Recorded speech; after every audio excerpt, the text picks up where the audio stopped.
경우는 다른 말로 뭐 칠칠절 아니면 맥추절이라고도 하는데요.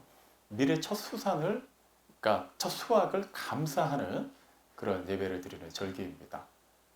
다음에 초막절 같은 경우도 뭐 수장절 아니면 장막절이라는 표현으로도 쓰는데요. 이스라엘 백성들이 출애굽 그 40년 동안 그 광야 생활, 하나님의 은혜 안에서 또 감사히 잘 살았던 것에 이제 기념하고 또 그 마음을 담아서 이렇게 장막을 치고 드리는 그런 절기였습니다. 어떻게 그때는 시기상 그런 추수를 다 마치고 나서 드리는 때였기 때문에 오늘날로 치면은 추수감사절에 해당하는 그런 절기이기도 합니다. 또 어쨌거나 이 중요하다고 여겨지는 그 유월절, 오순절, 초막절은 단지 그냥 중요하다로 끝나는 것이 아니라 모든 유대인들이 다 예루살렘으로 올라가야만 했어요. 그곳에 있는 성전에서 예배를 드리고 희생 제물을 드리고 그렇게 하나님께 또 제사를 드림으로 절기를 지키는 중요한 때였습니다. 예수님께서 이제 왕의 신하를 갈릴리에서 고치시고 그 다음에 정확히 뭘 하셨는지는 우리는 알 수는 없어요. 근데 오늘 이거 보면 이어지는 이제 5장 1절로 이제 그 이하의 말씀을 보면 예수님께서도 유월절의 그러니까 유대인의 명절에 예루살렘으로 올라가셨다라고 기록하고 있죠. 그러니까 정확히 그때가 뭐 유월절인지 오순절인지 초막절인지는 알 수는 없습니다. 사실 그걸 꼭 알아야 될 필요는 없어요. 하지만 우리가 분명하게 좀 알아야 되는 것은 명절에 올라가셨다. 그러니까 필히 많은 유대인들, 그러니까 대부분의 유대인들이 다 예루살렘으로 가야 되는 그때 가셨다라는 것은 그곳에 지금 많은 사람들이 있다라는 것. 이거를 좀 알고 오늘 말씀을 볼 필요가 있습니다. 예수님께서는 이미 우리가 요한복음만을 기준으로 해서 살펴보면은 예루살렘 성전에 기존에 한번 다녀가셨죠. 그 기록이 요한복음 2장에 기록되어 있습니다. 성전을 깨끗하게 하시고 그곳에 있는 뭐 이렇게 상인들의 상을 엎어버리고 막 채찍으로 막 그 희생 짐승들을 막 쫓아내신 그런 일이 있었죠. 자, 그때 뭇 사람들이 예수님을 그때부터 주목해서 보기 시작했어요. 근데 주목해서 본 사람들 사이에는 그 첨예하게 대립이 되는 시각이 있었습니다. 일반적인 유대인들 입장에서는 저 사람 뭐지? 하고 시작했다가 점점 그분의 말씀을 듣고 그분이 행하신 걸 보니까 딱히 책잡을 만한 게 없는 거예요. 그리고 보통 분이 아닌 거죠. 그래서 이제 그분에 대해서 뭔가 좀 대단하게 보고 뭔가 기대를 갖고 보는 많은 사람들이 생겨났습니다. 그들 마음속에 모종의 갖고 있는 기대, 그 지긋지긋한 로마의 압제에서 해방되는 것, 그것을 온전하게 이룰 그리스도가, 메시아가 저 사람인가 보다 라는 기대를 가지고 보고 있었죠. 그리고 숫자로 치면 다수는 아니지만 소위 기득권을 형성하고 있는 많은 율법주의자들, 바리새인들로 대표되는 사람들이죠. 그 사람들은 지금 예수님을 굉장히 안 좋은 시각으로 보고 있습니다. 이미 성전을 깨끗하게 하실 때 그들과 첨예하게 부딪히셨죠. 그렇기 때문에 그들이 어떻게든 예수님의 그런 약점을 잡아가지고 어떻게든 괴롭히려고 하는 것을 아시고 예수님이 잠시 다시 고향 갈릴리로 다녀오신 것이 그 이유입니다. 자, 지금 예수님은 그렇듯 많은 사람들의 시선이 자기에게 쏠릴 수 있는 그 상황에 예루살렘으로 가셨어요. 근데 오늘 읽은 본문에 보면은 뭐 예루살렘의 전체적인 배경에 대해서는 이렇게 살필 수는 없고 부각되는 한 장소가 있습니다. 먼저는 등장하는 문이 하나 있어요. 양문이라고 기록되어 있습니다. 그러니까 짐승, 양의 이름을 딴 문이에요. 자, 왜 양문이라고 하냐면 그 당시에는 그 부근에 희생 제물로 드려져야 되는 그 양을 사고 파는 시장이 있었습니다. 그 양들을 이렇게 희생 제물로 산 사람이 양을 사면은 성전으로 들어가는 길에 그 문을 통과해야만 했어요. 그래서 그 문은 이름이 양문이라고 붙여진 겁니다. 물론 이제 희생 제물이 양만 있는 건 아닌데 주로 양이 많이 사용됐기 때문에 그 대표적인 동물의 이름을 따서 양문이라고 한 거예요. 자, 이제 그 배경을 알았어요. 근데 그 양문을 통과해서 성전으로 가면 끝나느냐? 그게 아니죠.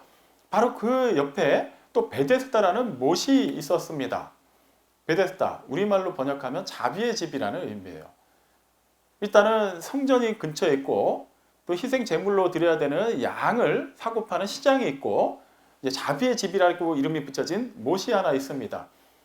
그냥 일반적으로 우리가 가보진 않더라도 그 전경을 그냥 생각해 볼 때 뭔가 약간 한쪽은 좀 소란스럽긴 해도 어쨌든 성전이 있기 때문에 거룩한 곳이고 그곳에 못이 있다. 뭔가 되게 평화롭고 조용할 것 같은 그런 이미지로 연상할 수 있죠. 근데 오늘 읽은 본문에 보면은 우선 이게 이제 순서대로 보겠습니다. 그곳에는 많은 병자들이 있었다고 기록하고 있어요. 요한복음 5장 3절에 보면은 많은 병자, 눈먼 자, 다리 저는 자, 혈기 마른 자들이 거기에 누워 있었다고 기록하고 있습니다. 자, 요 상황까지만 보고 당시 베데스다 못의 그런 분위기를 한번 우리가 먼저 파악해 보겠습니다. 양을 사고 파는 시장이 있는데 그 양은 한두 마리가 아니었어요. 예루살렘에 지금 그 명절을 지키기 위해서 수많은 유대인들이 모여 있습니다.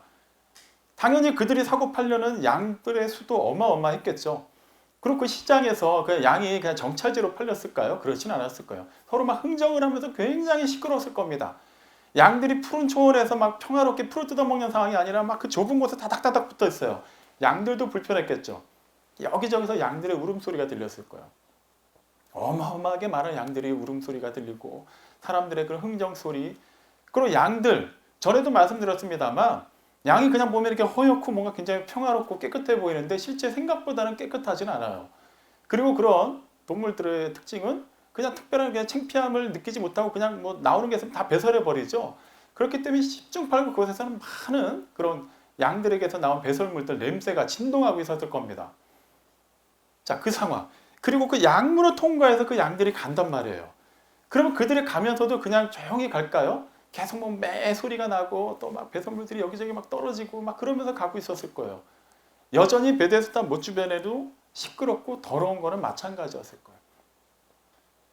제가 이제 일전에 미국에서 성탄절을 기념하는 그 공연을 한번 본 적이 있는데 굉장히 유명한 교회에서 매년 그 연말이 되면 하는 공연이었어요. 규모가 상당했습니다. 저도 이제 그 유명하다는 얘기만 듣고 이렇게 예매를 하고 봤는데 지금까지 본 공연들 통틀어서 정말 야 그런 공연이 있었나 싶을 정도로 스케일이 대단했어요.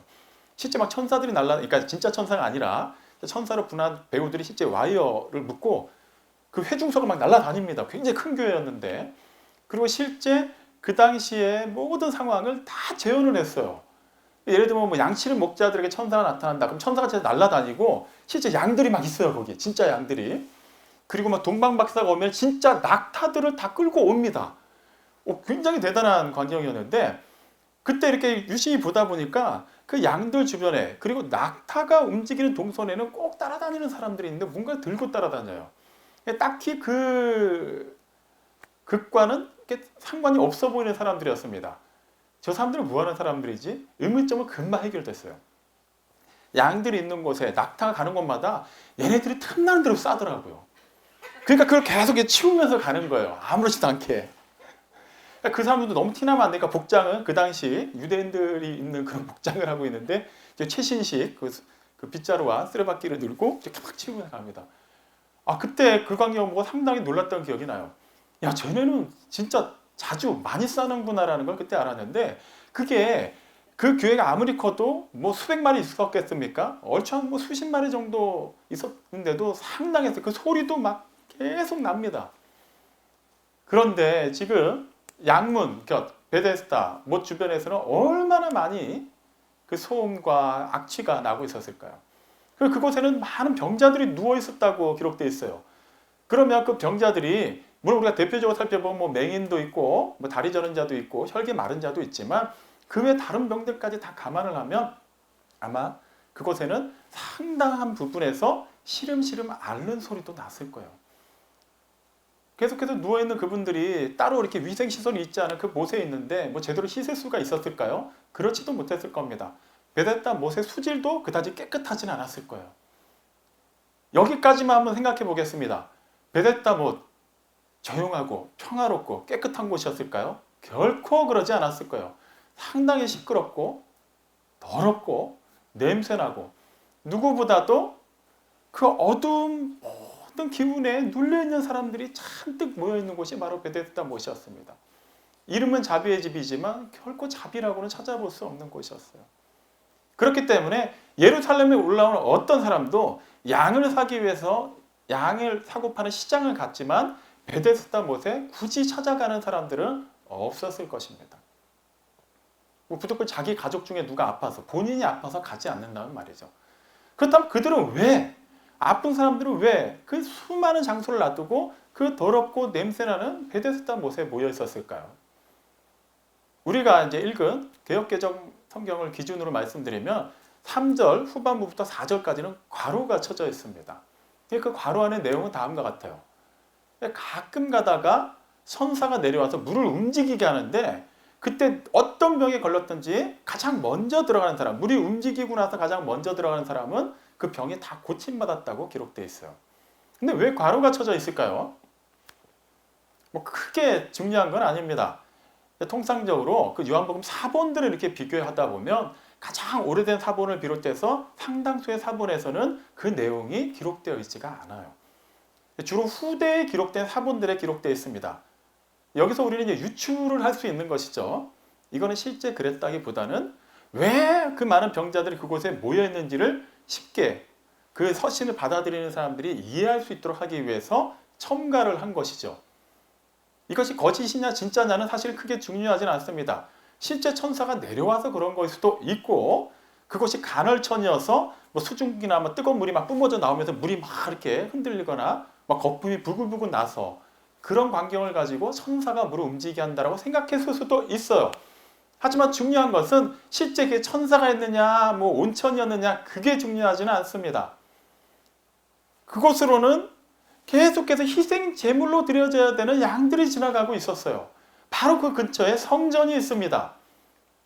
그럼에도 불구하고 바로 그 한켠에 있는 못 그리고 그곳에 모여있는 사람들은 성전을 중심으로 해서 하나님께 기도하는 그 집을 목전에 두고서도 하나님께 그들의 그런 아픔과 그런 답답한 사연을 토로하기보다는 그런 신화, 어떻게 보면 미신에 가까운 그런 퍼져있는 소문에 마음이 온통 뺏겨 있었다는 거예요.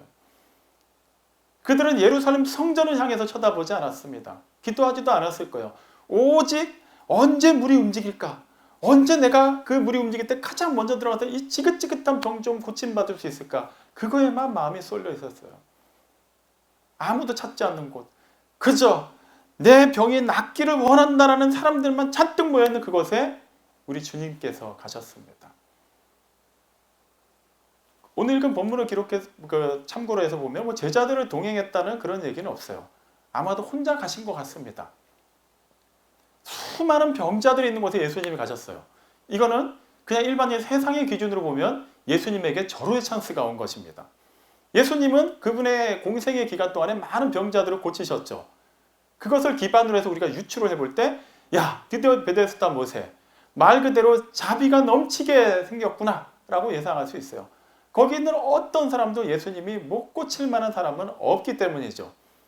근데 예수님께서는 그 수많은 병자들을 그냥 지나쳐서 가십니다. 그리고 한 사람에게 시선을 두시고 그 사람 곁에 가서 질문하시죠. 내가 낫고자 하느냐. 예수님이 이미 그 사람을 예전부터 이미 영원 전부터 예정하고 계셨어요. 오늘 읽은 본문에 따르면 그가 이미 병이 오래된 줄을 아셨다고 기록합니다. 예수님이 그날 베데스다 못에 가서 한번 쓱 둘러보시고 가장 아픈 사람, 가장 가까이 있는 사람, 가장 믿음이 좋아 보이는 사람을 찾아가신 게 아니에요. 이미 예수님이 예정하신 만나야만 하는 그 사람을 향해서 가신 것입니다. 굳이 유대에서 갈릴리로 갈 때 사마리아를 거치지 않아도 되는데 사마리아를 통과하신 이유 그 한 여자를 만나기 위해서 주님께서 그렇게 하신 것과 마찬가지의 일이 지금 요한복음 5장에서도 기록되어지고 있는 것이죠. 예수님께서 그렇게 찾아가셨어요. 그리고 내가 낫고자 하느냐라고 물으셨습니다. 좀 질문 자체가 사실은 좀 불필요한 질문이죠. 그곳에는 어느 누구도 몸이 낫지 않기를 원하는 사람은 없습니다. 아마도 거기 있는 사람들의 상당수는 팩방으로 본인이 낫는 방법을 다 알아봤을 거예요. 아마 가진 돈은 다 탕진해서라도 그 치료책을 찾으려고 노력한 사람들도 꽤 있었을 것입니다. 해보다가 안 됐는데 얘기를 들은 거예요. 베데스다 못에 가면 그것이 막 천사 때문에 물이 움직일 때 가장 먼저 들어가기만 하면 다 낫는데 그러니까 어떻게든 병이 낫기를 원하는 마음으로 고여있는 사람들이 거기에 잔뜩 있어요. 그런 사람한테 내가 낫기를 원하느냐? 그 질문 자체가 불필요한 질문이죠. 그런데 주님은 왜 굳이 그렇게 물어보셨을까요? 잠시 후에 다시 한번 살펴보겠습니다. 그랬더니 그 사람이 어떻게 대답하죠? 38년 된 병자. 정확히 어떤 병이었는지는 나와 있지 않아요. 하지만 그가 지금 하는 말을 기반으로 살펴보면 아마 그는 다리 저는 자 아니면 혈기 마른 자 뭐 그런 질병군에 속한 사람이 아니었을까 싶습니다. 그가 얘기하는 것은 낫기를 원합니다가 아니었어요. 주여. 여기서 말하는 주여라는 것은 우리가 생각하는 것처럼 예수님을 주님으로 그리스도로 인정하고 얘기하는 게 아니에요. 그냥 선생님 이런 의미로 얘기하는 겁니다. 선생님. 물이 움직일 때 누구도 나를 도와주지 않습니다. 그래서 나를 저 물속으로 좀 이렇게 옮겨주기만 하면 되는데 이미 도와주는 사람 없이 나 혼자 쩔뚝쩔뚝거리면서 가보면은 이미 역사는 다 끝나고 저는 도저히 고침받을 수가 없는 상황입니다. 지금 자기의 그런 막 푸념을 얘기하고 있는 거예요. 자기의 그 신세를 한탄하고 있습니다. 쉽게 말하면 그 38년 된 병장하는 얘기는 의미는 뭐예요? 낫고 싶습니다. 하지만 나는 나을 수가 없습니다. 낫고는 싶은데 아무리 생각해도 저는 나을 만한 그런 조건이 되지는 않습니다. 그러니까 그에게는 희망과 절망이 공존하는 것이 아니라 엄밀히 말하면 그냥 절망만 있는 거예요. 어떻게든 희망이 있다면 그가 무슨 수를 썼더라도 그곳에 먼저 들어가려고 여러 가지 방법을 동원했겠죠. 단지 다른 사람들 핑계 대고 있는 거예요. 아무도 저 안 도와줘요. 저는 이제 주일학교 때 제가 이제 어린 시절 유치부 때 이 설교를 들은 기억이 납니다. 그때 제가 이렇게 질문한 기억도 나요. 그때 이제 전도사님이 이렇게 말씀 전하시는데 아니 그러면 그곳에 아픈 사람들이 많이 있는데 그 사람들이 다 약속을 하고 물이 움직이면 다 이렇게 못을 뺑 들어서 섰다가 하나 둘 셋 하고 동시에 딱 들어가면은 다 낫지 않을까요? 예. 그때 전도사님이 저를 째려보셨던 눈빛을 잊을 수가 없습니다.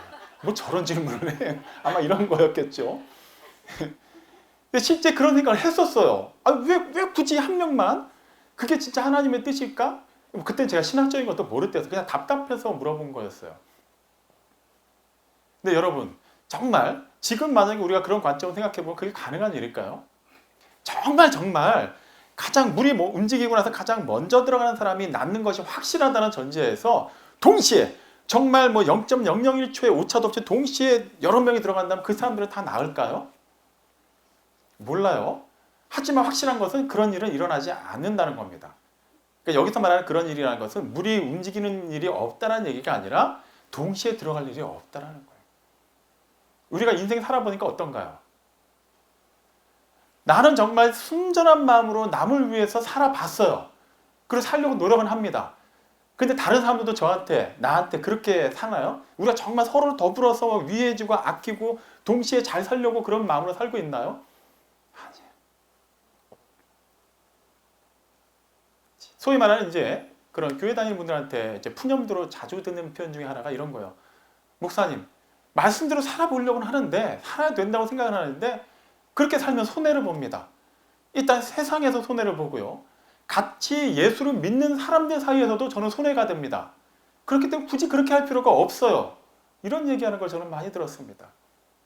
이것은 믿음이 좋아서 나빠서 그거와 상관없이 우리의 본성이에요. 어쩔 수가 없는 겁니다. 그렇기 때문에 설사 하나님께서 동시에 들어오기만 한다면 몇 명이 들어와도 다 낫게 할 거야 라고 말씀하셨다 하더라도 그 일은 일어나지 않았을 거예요. 누군가가 일단 나부터 낫고 보자는 심정으로 먼저 발을 담갔을 것입니다. 그게 우리의 솔직한 심정이에요. 자, 지금 그런 상황. 이름은 자비의 집이지만 전혀 자비라고는 눈꼭 찾아봐도 찾을 수 없는 무자비한 집에 예수님께서 가셨어요. 그리고 물으신 거예요. 내가 낫고자 하느냐. 자, 그리고 그가 얘기를 했어요. 아무도 날 도와주는 사람이 없습니다. 내가 내려갔을 때는 이미 다 일이 끝나고 난 뒤입니다. 그때 예수님 그 다음에 뭐라고 얘기하셨나요? 내 자리를 들고 가라라고 얘기했어요. 좀 얘기라는 게 좀 서로가 좀 인과관계가 있어야 되는데 그냥 밑도 끝도 없이 그냥 들고 가라라고 얘기했어요. 자리라는 것은 그 사람이 누워있는 자리에 이렇게 깔고 있었던 그냥 우리식으로 따지면 매트 같은 거죠. 지푸라기 같은 걸로 만든 거겠죠. 아니 하다못해 그의 믿음을 주목하여 보시고 아니면 그가 제가 낫기를 원합니다. 고쳐주십시오. 이런 믿음의 고백을 듣고 하신 게 아니에요. 그 사람은 원망 가득하고 불평 가득한 그냥 자기 푸념을 딱 얘기했을 뿐인데 예수님은 내 자리에 들고 가라라고 얘기해요. 근데 더 황당한 거는 그 사람이 어떻게 합니까? 그걸 들고 가요 또.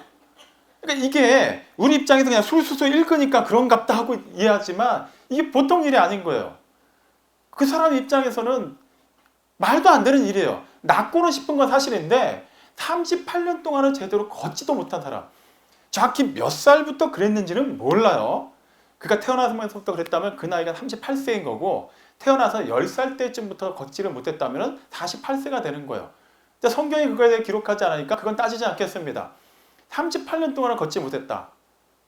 그렇다면 그의 그런 하체가 온전한 상태일까요? 이미 다 굳어 있을 거예요. 근육의 힘이 이만큼도 없을 겁니다. 그런데 자리를 그것도 들고 걸어간다는 거 상상도 할 수 없는 일이죠. 근데 그는 그렇게 합니다. 어떻게 그 일이 가능했을까요? 알고 보니까 그에게는 정말 그렇게 할 만한 믿음이 있었기 때문일까요?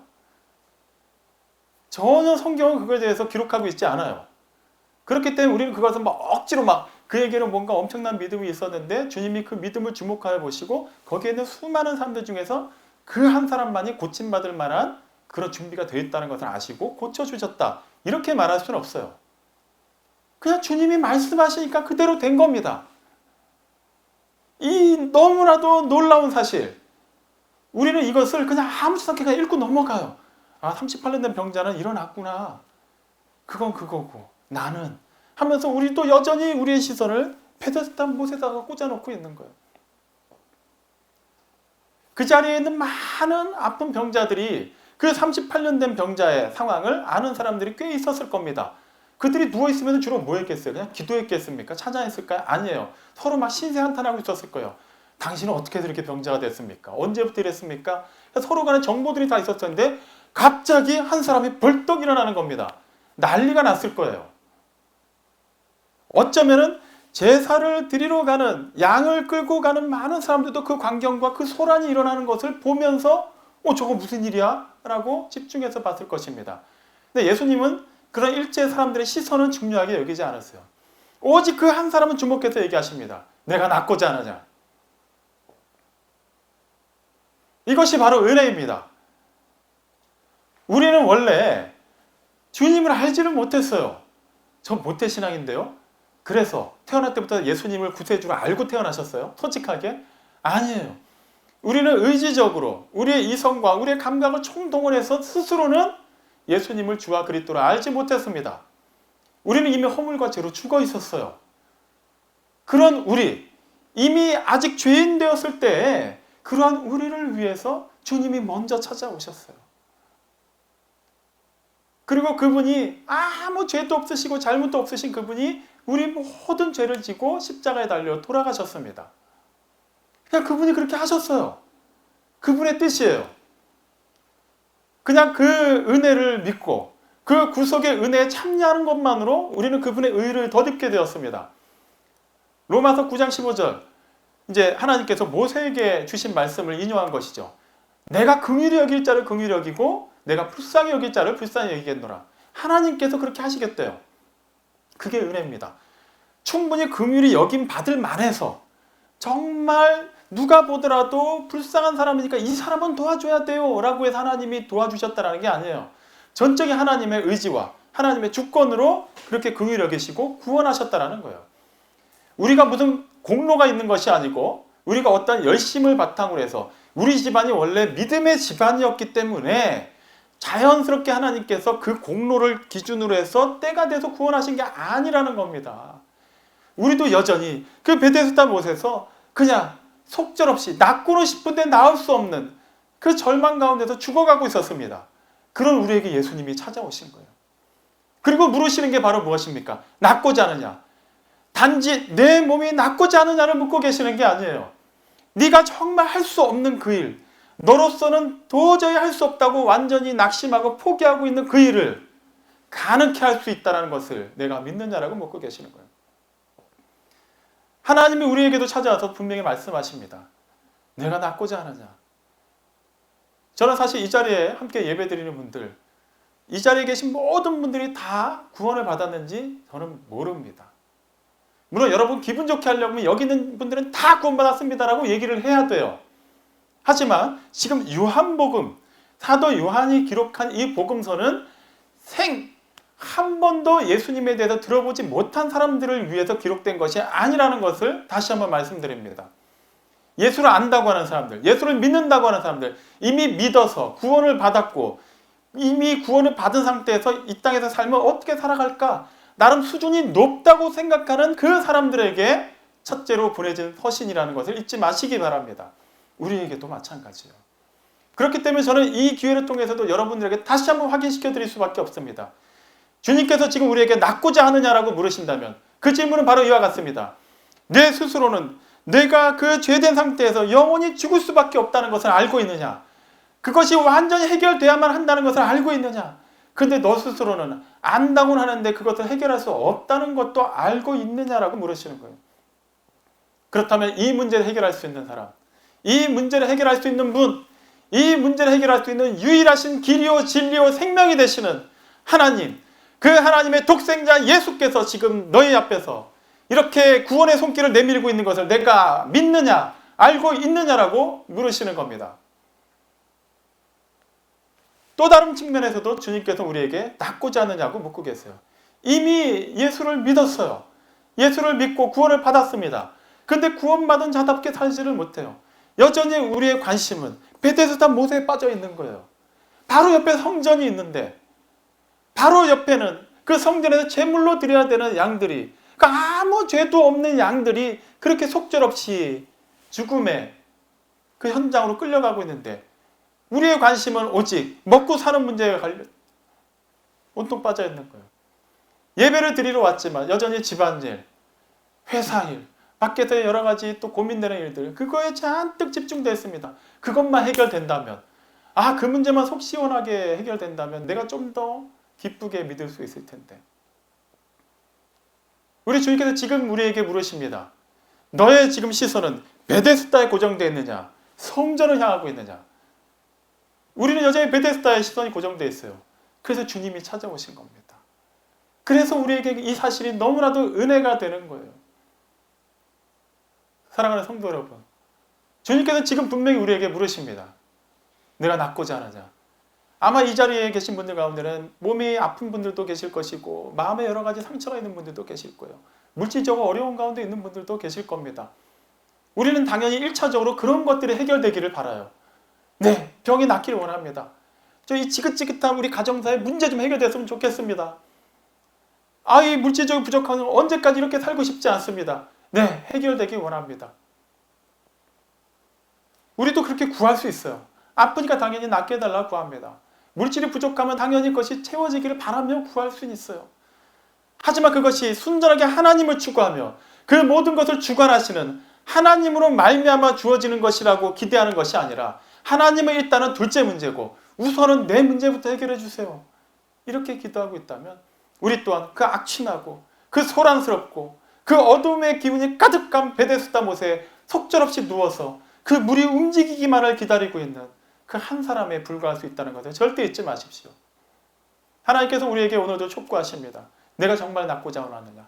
그렇다면 너의 그 모든 것을 온전하게 주관하는 내게로 오라. 나를 주목하여 보라. 그리고 내가 말한 그것을 그대로 따르라라고 얘기하고 계신 거예요. 오늘 여러분에게 어떠한 들 것을 들고 가라고 말씀하고 계십니까? 그대로 하십시오. 자비의 집이라는 그 이름이 멋지다는 이유만으로 베데스다 못에 그대로 계속 있으려고 하지 마십시오. 그것은 우리가 있어야 되는 것이 아닙니다. 그것은 지나갈 수는 있는 곳이어야 돼요. 성전을 향해서 지나가면서 내가 주님께 드릴 그 희생제물을 끌고 가면서 지켜볼 수는 있지만 우리가 거기를 삶의 터전으로 삼아서는 안 됩니다. 하나님께서 들고 일어나라 하실 때 들고 일어나십시오. 아직도 예수를 주와 그리스도로 온전히 믿지 못한 채 그저 예배를 드리는 것만으로 오랜 시간 신앙생활을 해왔던 것만으로 나는 하나님을 믿습니다라고 고백하는 분이 있다면 지금이 기회입니다. 믿으십시오. 그리고 그분의 온전한 전인격의 치유를 받아들이시기 바랍니다. 그리고 그분께서 주시는 그 삶을 그 건강한 몸과 마음으로 살아내시길 바랍니다. 그것이 참으로 자비의 못이, 자비의 집이 온전하게 그 이름의 역할을 감당하는 곳이 되는 곳이며 우리의 삶의 터전이 그 모든 순간순간이 자비의 집이 되는 길입니다. 그곳에만 머물지 마십시오.